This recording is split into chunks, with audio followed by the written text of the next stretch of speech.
Halo ke kawan semua, kembali lagi dan bertemu bareng saya Bagus WS di segmen konten bicara bagus. Tentu masih bareng Bro Wardiman. Wardiman. Kabar Bro hari ini? Baik, baik, baik. Sehat, alhamdulillah. Oke, mungkin kali ini kita akan bahas hal-hal yang sedikit serius. Ini sedikit serius kawan-kawan, karena ini membahas tentang hal-hal yang tidak pasti di masa depan, dan kita akan coba menarik ke garis bagaimana anak muda menghadapi ketidakpastian tentang itu. Mungkin sedikit pengantar Bro Wadid, saya coba buka. Jadi tahun 2020 itu di beberapa media ada yang mengangkat tentang isu terkait stres, tentang ketidakpastian dan anak muda. Nah, di 7 Oktober 2020, dokter spesialis kedokteran jiwa Indonesia itu melakukan penelitian dari 5.661 responden di 31 provinsi. Ditemukanlah sebanyak 67,4% responden mengalami gangguan cemas terhadap ketidakpastian. 67,3% menderita depresi dan mengalami trauma psikologi tentang menghadapi ketidakpastian, tentang misalnya apakah akan dapat kerja di masa depan, apakah bisa memenuhi kebutuhannya di masa depan dengan kondisi di saat ini yang tidak pasti tentang ekonomi dan lain hal.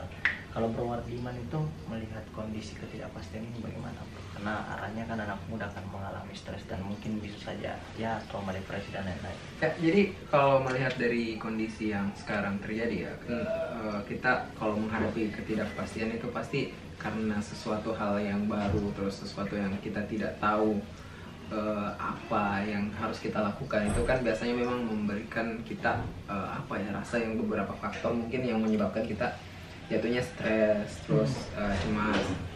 Saya sebenarnya kemarin baca juga tuh artikel jadi ada artikel berita UGM tuh, jadi tulisannya dibuat sama Indonesian National Adolescent Mental Health Survey.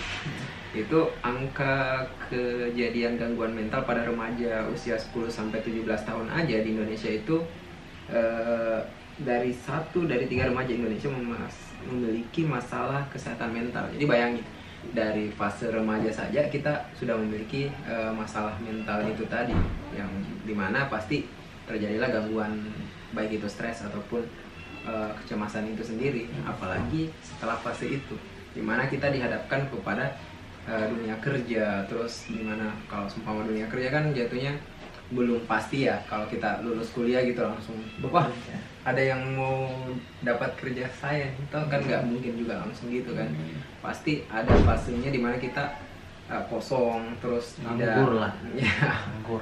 nggak tahu mau ngapain, terus sudah diberikan tuntutan supaya bisa dapat kerja, bukan lagi di fase dimana kita masih dicangkoki dengan nominal karena kita masih dalam fase kuliah gitu. Itu yang sedikit ini ya Bro, ternyata memang dari fakta dan datanya mengatakan memang sudah sangat tinggi sekali ya. Dan memang kalau kita lihat ya, irisan dari persoalan bekerja tadi, ketika misalnya menjadi fresh graduate itu tidak mudah langsung menemukan pekerjaan, karena lulusan sarjana setiap tahun itu lebih banyak dibanding persiapan untuk atau lowongan kerja. Nah, ini sudah tidak seimbang, makanya angka pengangguran di Indonesia juga kan lumayan tinggi. Jadinya kalau kita tidak berani mengambil suatu keputusan, ya kita akan terus mengalami depresi ataupun khawatir terus. Kan awalnya seperti itu. Ya. Khawatir terus tentang ketidakpastian itu, entah itu persoalan apa dan lain-lain dengan banyaknya tuntutan ya. Tapi menyinggung itu kan ketidakpastian juga itu membuat kita seakan-akan menunda keputusan secara gamblang itu ya. Jadi contoh ada inilah, kita nggak tahu nih kampus kita contoh kapan dapat akreditasi A kan. Jadinya kita tapi dengar-dengar isu bakalan akreditasi A, terus kita pasti kalau sementara kuliah ya pasti bilang tunggu dulu sampai akreditasi A kan, baru kita lulus. Kan ada tuh konsep yang dibangun seperti itu ya, jadi menunggu dulu sampai akreditasinya naik baru lulus kan, seperti itu. Tapi pada dasarnya kalau melihat dari konsep dunia kerja pun, akreditasi kan tidak menjadi faktor yang paling penting lah. Iya. Tapi Padahal kalau melihat dari kondisi-kondisi kesempatan, change dan lain-lain, kan kesempatan itu tidak datang dua kali. Bisa saja saat kita menunda keputusan itu, toh kita tidak dapat kerjaan itu. Karena ceritanya kita menunda sesuatu yang seharusnya kita sudah putuskan di awal, tapi karena mungkin kebingungan, tidak tahu bahwa oh ternyata yang pasti itu yang ini yang tidak pasti, terus keputusan itu lambat diambil sehingga membuat kita jatuhnya ya kehilangan kesempatan kan. Ya benar bro, ya saya mau coba ya, ini cerita pribadi sih. Ketika fresh graduate saya lulus kuliah itu wah mungkin ada jeda 2 bulan, dan untuk berani mengambil keputusan untuk berangkat ke Kalimantan waktu itu ya dengan bermodalkan 350.000, masih ingat tiket Sriwijaya, saya berangkatlah Kalimantan. Itu pun belum pasti pak, kita hanya bermodalkan karena teman-teman lagi magang di sana, kita ikutlah untuk apa namanya ya. Tapi yang jadi penggeraknya apa? Kan ceritanya pasti ada penggeraknya kan. Apakah tuntutan kehidupan kan? Tuntutan kehidupan, kita kan malu akan terus nganggur ya? Bukan nganggurnya, malu meminta lagi kan, atau misalnya malu disupport lah sama orang tua misalnya gitu ya. Nah waktu itu berangkatlah kita ke Kalimantan ya. Seminggu 2 minggu kita khawatir terus nih, kok nggak ada panggilan-panggilan, padahal kita sudah memasukkan beberapa lamaran kan gitu. Nah terus ternyata juga bro, melanjutkan dari cara tersebut ya akhirnya ya kita dapatlah kerjaan waktu itu di Kalimantan, meskipun dikirim lagi ke daerah mana gitu. Kalau saya sih memang selain untuk berani mengambil keputusan itu adalah ya berani juga untuk keluar dari zona nyaman, dari luar, berani untuk melihat dunia luar juga. Nah efek selanjutnya itu kan memang setelah kekhawatiran dengan tentang ketidakpastian itu adalah ketidakstabilan emosional kita, karena mudah bisa saja terpengaruh terus, mudah marah, tekanannya tinggi. Karena contoh kalau kita bahas ketidakstabilan emosi ya, kan apa ya, keluar dari zona nyaman itu kan di satu sisi adalah yang baiknya, tapi di satu sisi pula bisa jadi itu cuman jadi alasan-alasannya kita terkait dengan beratnya kehidupan dunia kerja. Asik. Kan seperti itu ya. Nah, itu jatuhnya kan ketidakstabilan emosi, jatuhnya karena tidak bisa membedakan, apakah tidak bisa membedakan antara profesionalitas dengan yang seharusnya menjadi urusan pribadi, ataupun memang karena dunia kerjanya tidak profesional, terus kita merasa bahwa tidak cocok dengan tempat itu, kan itu bisa jadi. Tapi di dunia kerja, tuntutan dunia kerja sekarang kan kayaknya agak susah ya mencari yang full 100% profesional di Indonesia ya. Tapi atau bagaimana Pak? Mungkin ada ya, tidak semua mungkin ada ya beberapa corporate yang profesionalnya, tapi dalam beberapa case yang teman-teman cerita dengan kita kan ya kebanyakan tidak se-ideal itu. Ya, tidak 100% ideal. Jadi jatuhnya pasti selalu ada alasan mengapa lu nggak betah tuh. Jatuhnya untuk keluar dari entah itu dari kerjaan atau dari kuliah atau dari apapun. Tapi yang selalu menjadi bantalannya itu selalu itu zona nyaman itu. Jadi keluar dari zona nyaman, padahal belum tentu. Pada akhirnya kau lari dari zona yang tidak nyaman itu. Manusia itu secara pribadi saya pun mengalami, kita paling pintar untuk mencari alasan dengan keputusan yang mungkin saja belum final ya. Kalau mau pastinya ya mengambil keputusan itu kalau bisa baik fakta dan datanya aja, dan itu harus rasional. Saya selalu mengingat bahwa jangan selalu mengambil keputusan itu dengan keadaan marah, terburu-buru, apalagi kalau diracuni dengan emosional. Itu jangan, itu sangat berbahaya, karena di belakangnya, ujungnya akan ada penyesalan di sana. Tapi itu kalau kita bahas bahwa dia keluar karena ceritanya menghindari zona nyaman. Tapi ada juga yang enggak. Jadi itu tuh yang biasa kalau di tempat kerja tuh yang jadi kendala, itu biasa ada orang yang mau resign tapi sampai tahun lebaran kapan gitu nggak resign. Ada juga. Ada betul. Di tahun depan bilang saya mau resign tahun depan. Ternyata setelah tahun depan masih ada. Tahun depannya masih ada. Itu banyak kali ya. Karena tidak bisa dipungkiri kan ceritanya, saat kita berada di sebuah zona yang menurut kita sudah pasti-pasti aja ya, jatuhnya kita mau keluar dari itu, terus melihat bahwa yang di luar ini belum pasti gitu. Kalau orang bilang kan sedia pelampung dulu sebelum keluar, jatuhnya kan saat kita mau keluar ternyata tidak ada pelampung. Kalau teori hukum investasi kan jangan simpan kakimu semua di dua tempat yang sama kan, jangan tenggelamkan kakimu di sungai yang sama. Saat kau berada di satu perusahaan pun itu kan jatuhnya tidak pasti, karena kalau perusahaannya jatuh, you jatuh dengan perusahaannya. Makanya kayaknya memang yang mesti dipersiapkan banyak hal tentangnya. Yang lain juga sih bro, memang orang-orang yang sedang dalam kondisi khawatir atau orang-orang itu biasanya produktivitasnya tinggi.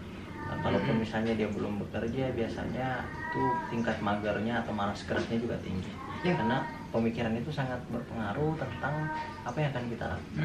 Jadi tubuh kita bergerak karena pikiran, nah jadinya jatuhnya produktivitasnya menurun. Itu sih juga jadi kalau bahaya. Jadi kalau bahas penundaan ya, ini saya baca artikel lagi di New York Times. Jadi jatuhnya kan kalau di luar negeri istilahnya procrastination ya. Jadi jatuhnya itu adalah hal yang sebenarnya menjadi circle, karena kan ceritanya saat kita melakukan penundaan terhadap sesuatu nih, sebenarnya kita itu saat sudah tertunda itu barang, itu sebenarnya kita ada reward yang didapat, kayak ada satisfaction-nya juga. Jatuhnya terlepas dari kau bilang tidak satisfaction, tapi di dalam tubuhmu itu secara chemical akan ada satisfaction, sehingga kan manusia itu simple. Saat dia merasa ada reward di situ, maka kejadian itu akan berulang. Saat berulang, itu akan menjadi sebuah habit, karena habit menunda itu akan menjadi sebuah habit saat penundaan itu sudah memberikan rasa ada reward di dalamnya. Jadi kayak kita menunda nih, sehari ini menunda kerja A, berhasil nih menundanya, pasti ada kayak berhasil saya tunda nih. Besok lagi begitu lagi, saya tunda lagi. Makanya menjadi sebuah lingkaran setan jatuhnya. Karena kita menunda tapi kita merasa ada reward, padahal sebenarnya reward itu tidak menghasilkan apa-apa gitu, malah memperburuk keadaan gitu, karena kita jatuhnya tidak bisa menyelesaikan pekerjaan. Betul.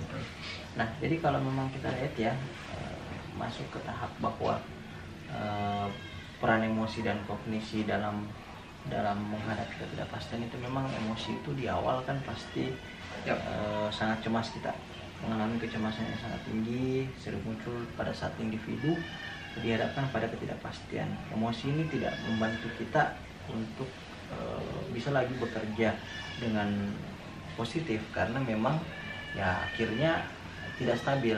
Jernih melihat sesuatu, ketika diajak ngobrol bisa saja berbeda, mudah salah paham lah. Nah, tetapi jika tidak diatur dengan baik, dapat menghambat kemampuan mereka untuk berpikir secara rasional dan keputusan yang tepat. Makanya sangat berbahaya, Bro Wardi. Jadi emosi ini mesti kita latih seperti melatih diri tentang kebiasaan tuh, habit kita. Nah, ujung dari emosi itu kan nanti kita akan naik pada level stres. Tidak pasti dapat menyebabkan tingkat stres yang tinggi pada individu, karena emosi stres dapat memengaruhi kesehatan fisik dan mental seseorang. Nah, kalau sudah masuk ke kesehatan mental, fisik, itu sudah sangat berbahaya, serta mengganggu kemampuan mereka untuk berfungsi secara optimal. Ya itu tadi sih bro, makanya ya menjadi bahagia itu sangat penting. Tapi kalau kita bahas stres ya, sebenarnya kan jangan kalau saya baca dari beberapa literatur ya, jadi stres itu tidak bisa selalu dikaitkan dengan hal-hal yang negatif, karena pada akhirnya untuk survive itu manusia butuh stres. Karena stres itu membuat orang terjaga kan, dalam kondisi siaga.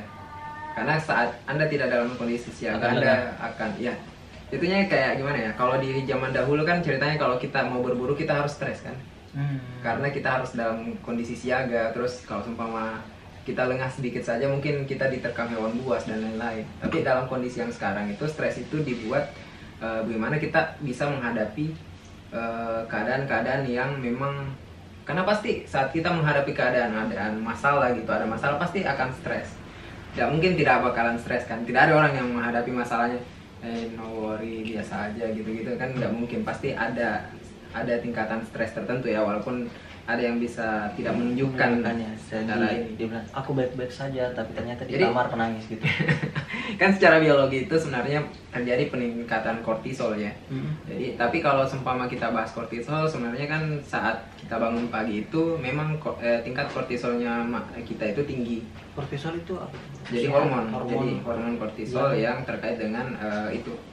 Jadi kita lebih terjaga gitu. Jadi siap siaga. Jadi sebenarnya di pagi hari itu tinggi, makanya orang kan rata-rata, kecuali yang beberapa orang yang makhluk malam ya, kelelawar ya. Ya. Itu biasanya di pagi hari itu lebih terjaga sehingga dia lebih semangat untuk kerja kan. Oh, Jadi menurun seiring dengan hari. Jadi saat malam hari itu rendah, makanya kita bisa tidur. Oke, itu. Jadi itu yang terjadi sih. Tapi yang masalah kan sebenarnya seperti yang apa teh? Seperti hal yang selalu dibilang orang tua kita, sesuatu yang berlebihan itu kan tidak baik juga. tidak baik juga. Jadi sebenarnya yang harus dikontrol itu adalah stresnya supaya tidak terlalu tinggi. Karena kalau terlalu tinggi kortisolnya tinggi, dan saat tinggi akan mempengaruhi hormon-hormon yang lain. Sehingga kalau hormon yang lain seperti ada di sini katanya kalau dia mempengaruhi hormon yang kayak prefrontal cortex ya, yang di depan di sini kan, prefrontal cortex kan yang di depan untuk terkait dengan memori dan proses belajar, itu jatuhnya akan menyusut apabila kortisolnya terlalu tinggi. Terus ada lagi nih yang terkait amigdala. Itu biasanya semakin besar jatuhnya kan itu memicu stres yang lebih tinggi lagi. Jadi awalnya kita stres biasa saja, maka akan menjadi lebih kronik kayak gitu. Ini sorry potong. Amigdala ini nih di bukunya Bro Ardiman kan dulu itu Emotional Intelligence kan. Emotional Intelligence itu buku menarik juga tuh kawan-kawan. Jadi Emotional Intelligence menjelaskan bahwa ada sebuah peran otak ya, amigdala di situ diproses tentang bahagia dan lain-lain. Tapi ya harus tepat sih komposisinya. Nah kita masuk di ini Bro, di apa lagi namanya ya, ke komisi. Komisi ini kan ternyata kalau dilihat dari beberapa literatur dan riset-riset kita nih Bro, bahwa kondisi memainkan peran penting dalam menilai risiko dan konsekuensi dari situasi yang tidak pasti. Nah, jadi kalau teman-teman bisa melihat ya, ada hal yang di kognisi kita bisa menilai risiko apa yang bisa kita ambil dan tidak secara nalar ya. Tapi terkadang ya, kalau lu bayangin aja anak muda itu terlepas dari selalu bilang harus by data dan lain-lain. Tapi terkadang dalam segi pengambilan resiko dan keputusan itu rata-rata bukan by data jatuhnya, tapi by feeling, insting. Padahal udah kebiasaan kan. Ya. Tapi kan ceritanya resiko, makanya pada dasarnya kan terkait dengan ketidakpastian kan harus hati-hati dalam pengambilan sebuah resiko dan keputusan pada akhirnya. Makanya sebenarnya bukan tidak harus pakai feeling ya, karena mungkin itu menjadi kunci switch terakhirnya, tapi ada baiknya dipikir-pikir dulu, karena biasanya ya kekurangannya anak muda ketimbang anak orang tua kan ya agak tinggi, menggebu-gebu ya. Karena memang ya kita sudah khawatir, tertekan dengan kekhawatiran, ketidakpastian, kita tidak jernih lagi melihat risiko masalah itu tadi, makanya keputusannya kan akan jadinya terburu-buru. Nah ini yang ke kognisi juga Bro, di fase itu kan ada perencanaan dan strategi. Kognisi membantu individu merencanakan dan mengembangkan strategi untuk menghadapi ketidakpastian kawan-kawan. Nah kalau Bro Ardiman, kalau kita tidak abstrak, tidak kreatif dan tidak analitis untuk melihat itu, maka kognisi kita akan tidak rasional dan keputusan yang kita ambil bisa jadi kekhawatirannya akan lebih tinggi lagi untuk anak muda tentang ketidakpastian masa depan, di mana Gen Z itu dan milenial itu kan 60% adalah angkatan kerja sekarang, di mana kadang-kadang 2045 akan 100 tahun Indonesia merdeka adalah tahun emas, di mana anak muda yang hari ini akan mengambil peran penting di sana. Tapi kalau kondisinya masih belum ini, takutnya sudah stres duluan kita ini tentang ketidakpastian itu. Tapi kan yang masalah adalah rata-rata anak muda itu taunya tahu goalsnya apa. Jadi contoh dia mau jadi presiden, tapi tidak memetakan untuk menuju presiden itu kayak gimana, step apa yang harus dia ambil, terus goals jangka pendeknya apa yang harus dia capai dulu sebelum bisa sampai ke goals long termnya, yaitu jadi presiden. Perencanaannya berarti. Iya. Itu pasti sangat sulit. Kan contoh kita aja nih, pas lulus kuliah kan yang bahasanya kan yang selalu keluar ya jelas diterima kerja di mana aja boleh lah. Ya, waktu melamar kan siap tempatkan di mana saja. Iya, kan? Kan gitu aja, yang jelas dapat kerja dulu lah, itu kan kayak gitu. Nanti dipikir setelah itu. Ya setelah itu baru dipikir ternyata yang penting itu income dan dilihat dan tergantung orientasinya kawan-kawan ya pada akhirnya, karena ternyata pas itu sudah terlambat juga untuk memikirkan itu. Contohnya harusnya sebelum kuliah, bahkan sebelum kuliah. Kalau SMA oke, masih bisa diremedi ya. Jadi dari SMK, SMA atau SMA atau di mana gitu madrasah, itu pasti bisa mengejar mimpinya. Kalau dia sudah masuk di kuliah yang tepat ya. Jadi contoh mau jadi pengacara, Ya masuk fakultas hukum dong. Nggak mungkin kan jurusan teknik terus mau jadi pengacara kan. Ya. Jadi Ya dia mau jadi dokter ya masuk fakultas Ya. kedokteran. Tapi dia artinya, dan juga banyak kasus terjadi bro. Tidak semua orang punya cita-cita untuk kuliah dalam arti oh saya mau jadi hukum. Ada yang tidak punya cita bro, daftar aja karena biasa banyak keinginan orang tua dan lain-lain, banyak faktor lah ya, sama teman atau ikut-ikut aja karena nggak kuliah, temannya ya, kuliah kan kayak akhirnya apa yang terjadi kan artinya dia di posisi abu-abu itu bro. Di posisi abu-abu. Nah karena di posisi abu-abu menyelesaikan sarjana pun juga pasti biasa saja karena kan memang bukan sebuah keinginan yang dia cita-citakan. Nggak ada channel, nggak ada ini. Makanya sekarang karena Gen Z dan milenial ini adalah orang yang sangat hebat dalam mengakses informasi, harusnya lebih paham lah ya, lebih baik lagi. Jadi dari masa SMA sudah dipaham memang, karena jatuhnya biasa ada orang yang apa ya, terkadang bukan menyesali ya jatuhnya, jadi kayak berpikiran bahwa lebih enak jadi sarjana ini ketimbang sarjana ini karena pilihan pekerjaannya ternyata ke arah sini dan jumlah range gajinya mungkin di arah sini. Seharusnya dulu saya pilih ini dulu supaya bisa range gajinya sekian, kan kayak gitu. Ya biasanya kan orang sudah lewat baru bisa melihat itu karena pengalamannya. Ya pengalaman hidupnya kan, makanya mending harus diakses juga informasi itu. Ya jadi sekarang itu ya harus mulai dari sekarang bro. Anak mudanya kan lihat kira-kira itu berapa peluangnya ke depan bagaimana. Ya untuk pekerjaan ini range gajinya berapa, meskipun income-nya berapa. Hanya prediktikal tapi setidaknya ada referensi lah gitu.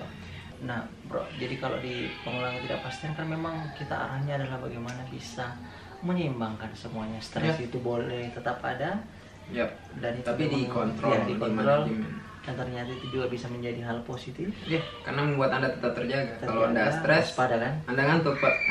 Nanti waspada, dan memang kalau lagi tertekan waspada biasa kalau mengerjakan sesuatu lebih cepat. Meskipun hasilnya biasa murah dulu. Tapi setidaknya tidak ngantuk, tidak selesai. Karena ada kekhawatiran, ada ketakutan bercampur di situ. Bercampur. Ada tekanan apa dan lain-lain. Dan biasanya memang saya secara pribadi agak susah mengontrol emosi pada saat-saat seperti itu. Nah mungkin di tahap terakhir ngobrol kita bro, karena kan ini adalah pengantar saja supaya ini bisa menjadi keresahan bersama, supaya kita lebih bisa menilai resiko, lebih bisa menilai ketidakpastian ke depan apa yang mesti kita persiapkan bersama.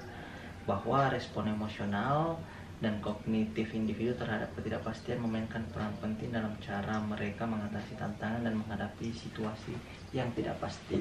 Memahami bagaimana emosi itu bekerja, memahami bagaimana kita bisa mengontrol itu, atau kalau memang perlu, kan biasanya kan saya stres biasanya kan banyak tuh di sosial media mereka healing. Sebenarnya bukan itu sih yang utama, karena setelah balik dari healing pun juga akan menghadapi stres. Lebih kepada memang bagaimana dalam pikiran kita diisi dengan cara untuk menyeimbangkannya bagaimana. Kalau saya lihat ya bro, nah itu yang coba ini. Kalau dari bro Riman sendiri bagaimana? Kalau saya sih lebih ke arah self awareness ya, jadi kita sadar bahwa diri kita ini sedang apa gitu. Jadi kalau kita stres, kita sadari dulu kita stres karena apa. Karena pada akhirnya kalau kita tidak tahu stresnya karena apa, kita nggak bisa memberikan solusi juga untuk stres itu. Jatuhnya ketidakpastian lagi. Kita stres terhadap sesuatu yang kita belum tentu tahu bahwa ini ternyata bisa diselesaikan dengan mudah gitu. Jatuhnya kita nggak bisa peta-petakan. Terus kan masalah itu sebenarnya saat kita lihat garis besarnya kan selalu kelihatannya besar.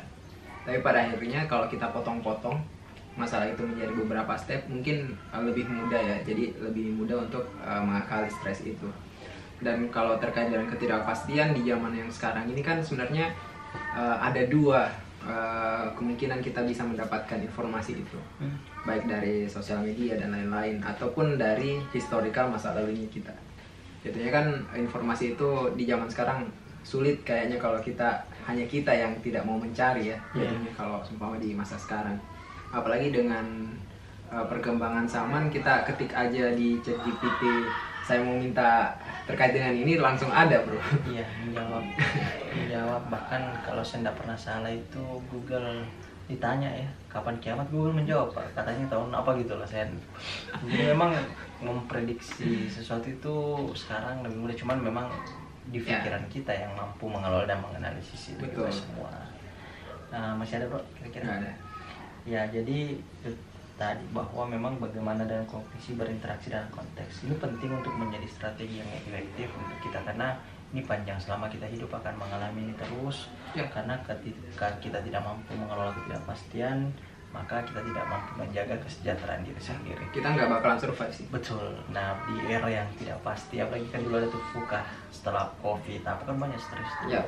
VUCA itu kan fatality dan lain-lain, ada yang tidak pasti dan lain-lain. Nah, makanya untuk menghadapi itu silakan belajar dari masa lalu, melihat COVID, melihat apa yang lebih jauh lagi dan banyak bagaimana manusia bisa survive sampai hari ini. Atau kalau mau baca bukunya siapa lagi? Bagus WL. Emosi dan Intelligence. Oke, baik, terima kasih kawan-kawan dan tentu saya sangat mengapresiasi kawan-kawan yang telah mampir, yang selalu menonton, yang selalu mengklik tombol like dan lain-lainnya. Atau dislike bisa juga. Oh, ada nggak? Sudah masih ada nggak? Oh, nggak ada. Dihapus sama YouTube. Terima kasih untuk saat itu semua. Jangan lupa bahagia dan sampai jumpa dan lain-lain. Assalamualaikum warahmatullahi wabarakatuh.